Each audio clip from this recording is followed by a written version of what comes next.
councillors. And to echo Andrew's comments, I saw everybody in the room will be out over the next 6 weeks campaigning for the election. Conference going to take Andrew's report as accepted. Thank you. I'd now like to... Oh, she's already there. Carol, I'd like to... That's why you're Deputy Leader, Carolyn. I'd like to ask Deputy Leader Carolyn Harris to address conference.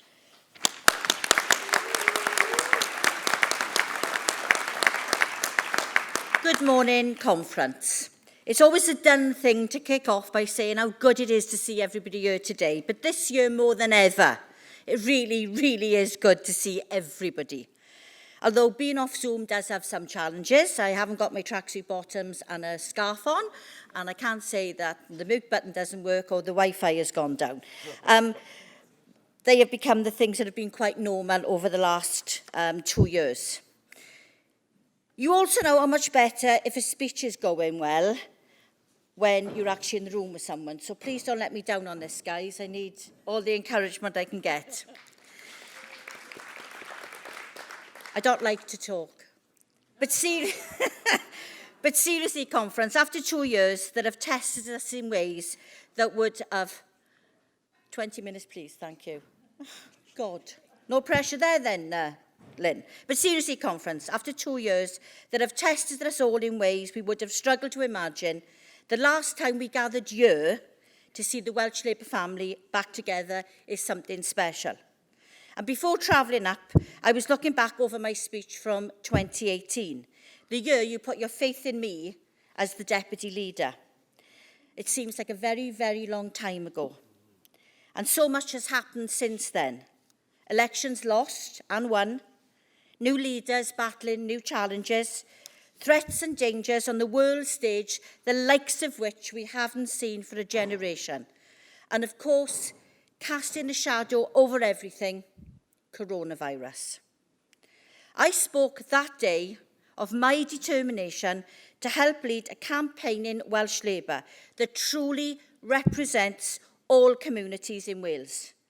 And I said that we would only succeed at the ballot box and in our communities when the Welsh Labour family stood united, with a clear vision of how we would change lives for the better. Members, MSs, MPs, trade unionists and affiliates alike. Conference, a year later, we had a UK general election. It was a challenging night for us in Wales, but it was a devastating night for Labour further afield. We knew before that election that the stakes were high, but in truth, it was only when the pandemic hit with a dangerous populist in number 10 did we then realise quite how high.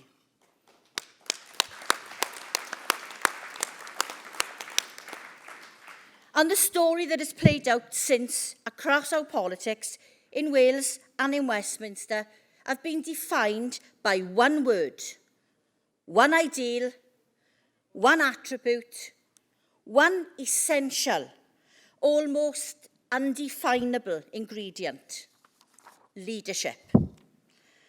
And what we have seen is that there are those who stand ready to lead and there are those who aren't. Conference, I spoke of the devastation we all felt after the general election results filtered through in 2019. But from the ashes of that defeat, we have seen two Labour leaders step up and chart a course forward that leaves nobody behind.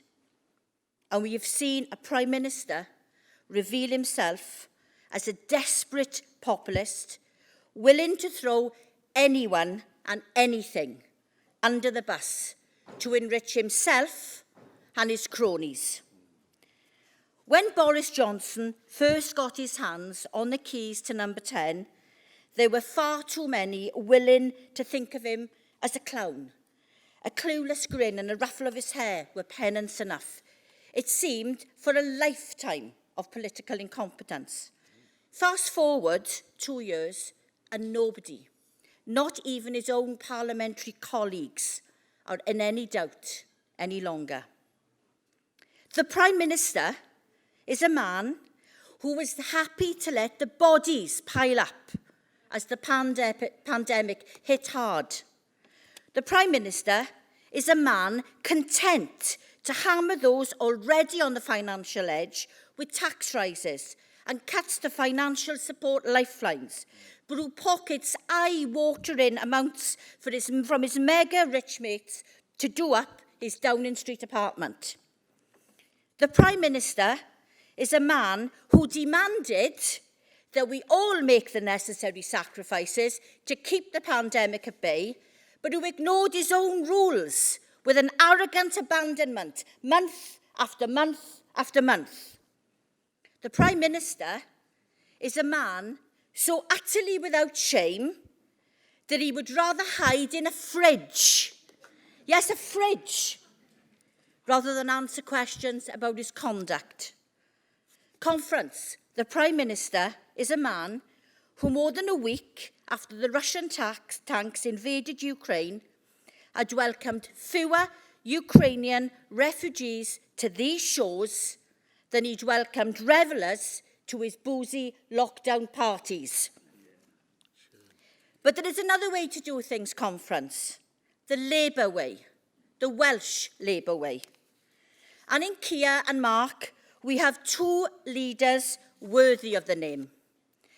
The two leaders steeped in Labour values, committed to our party and our country, and determined to improve the lives of those people they represent. Week in, week out, you can see through the actions of Mark's cool, calm decency and through the actions of the Welsh Labour government. From veterans to care workers, school meals to cycle schemes, ours is a Welsh Labour government, committed to building communities, not shattering them. And week in, week out, you can see through the shocking shortcomings of this terrible Tory government, exposed by Keir at the Commons dispatch box, cheered on by a shadow ministerial team ready to hit the ground running, be it in opposing the cruel national insurance hike or calling out government inaction on those fleeing persecution. Fighting cuts to vital local services or making the case for a decent, compassionate foreign policy. Ours is a Labour team committed to repairing the damage that the 12 long years of Tory rule has done. But Conference, just imagine what we could achieve working together in government in Wales and in Westminster, with a UK Labour government and a Welsh Labour government.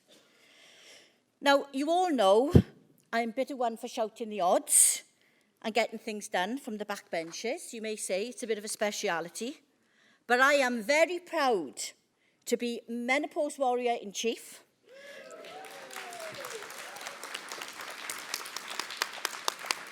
And was delighted last year to actually put the menopause on the political agenda, not just through the private members' bill, but through the work that we've done as an APPG and as women, talking about something that affects every woman. And whether you know it, guys, every man, believe you me.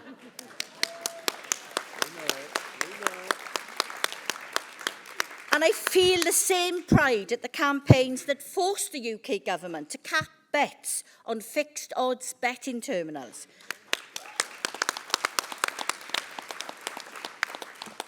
And that's a work in progress. Watch this space. The white paper will demonstrate the power of the backbenchers in holding this government to task.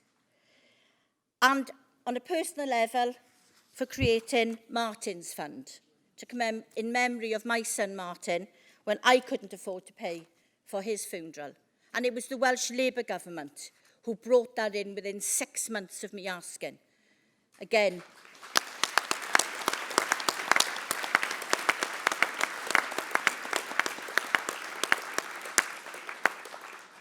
it took 2 years for the UK government to actually do it, but eventually we're in a position where no parent in the United Kingdom now pays if they lose their child, something I'm very proud of. And all this happened from the opposition benches.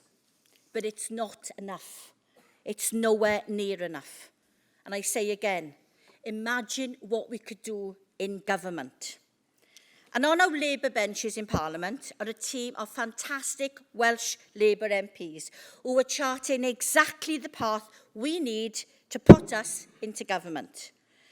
There's my friend, Joe Stevens, who, not content with helping to save Cardiff's music scene,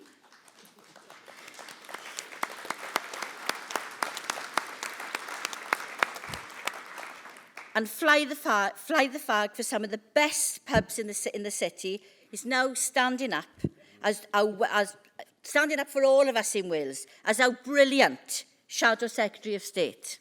She is aided and abetted by the wonderful Gerald Jones, my moral compass. He is the calm to my storm, and he needs to calm me quite often, and the voice of reason on far too many occasions. He's a true friend, but more importantly, he's an MP who passionately represents not just his constituency of Merthyr Tydfil and Rumney, but the whole of Wales.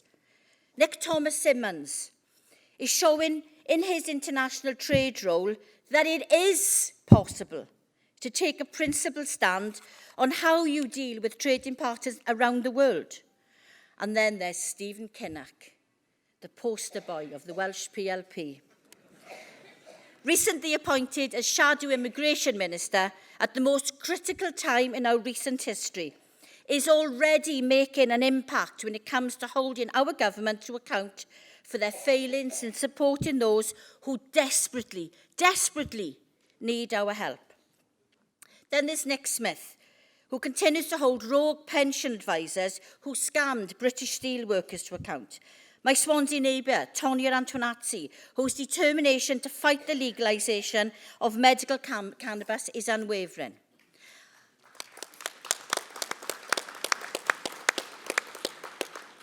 And then there is our phenomenal Whip's office. 1/3 Welsh, with 4 of our MPs amongst their ranks, helping us to make the most effective opposition in years. Most notably, the fantastic Jess Morden, who has the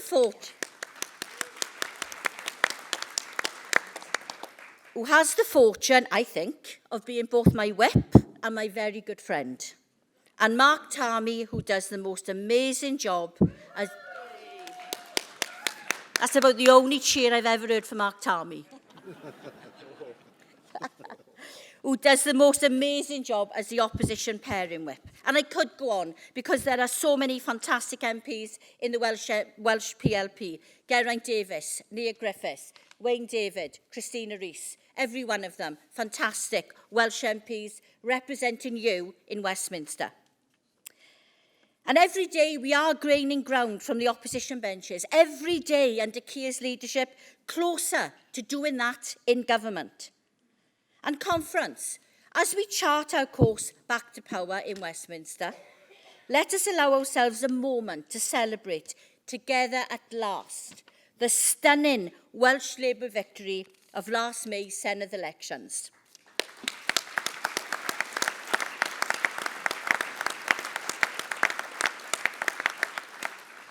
I don't know about confounding expectations, we smashed them. Thanks to our members, our MSs, our candidates, our MPs, our councillors, our trade union colleagues, thanks to you, the Welsh Labour family. And thanks to all those brilliant people in Transport House. Every time an election is called, and it seems to happen far too often for my liking these days, they drop their day-to-day lives, their friends, their families, their loved ones, to go out and deliver the campaigns we need to win. In May, they did it, in the middle of a pandemic, to secure a Welsh Labour government. Right now, they're doing it to make sure we elect as many Welsh Labour councils and councillors as possible. They're a fantastic team, and we all, each and every one of us, owe them a huge debt of gratitude. And as we welcome Joe McIntyre and Joe Locke as our new General and Deputy Secretaries, we also say goodbye to some brilliant servants of Welsh Labour. Dave Costa. Dave Costa's been the Labour Party.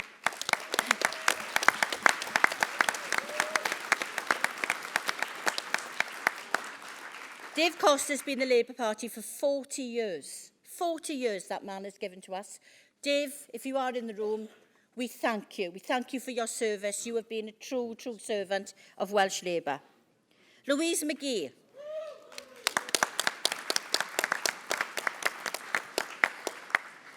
Louise McGee brought the Welsh Labour campaigning machine into the 21st century. We couldn't have done it without you, Lou. Thank you so much. You are my hero. And 8 weeks after leaving politics, she's heading off down under to sort them out in Australia. So you can take the girl out to Labour. And it would be very remiss of me to say, not to say goodbye to the fantastic Luke Young,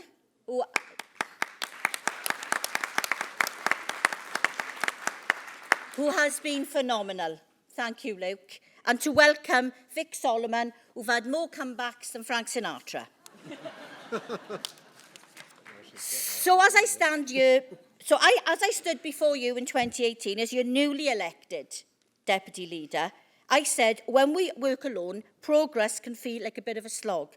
But when we work together and stand united, Welsh Labour is a force to be reckoned with and a power for amazing good. So let us remember what makes our Welsh family so special. And let's take that message with us today, into our communities, onto the doorsteps. Let us campaign as only Welsh Labour can. Proud of our achievements and a mark in Wales. Ready to transform lives with Keir Starmer in number 10. This is the right way. This is the best way. This is the Labour way. Conference, thank you.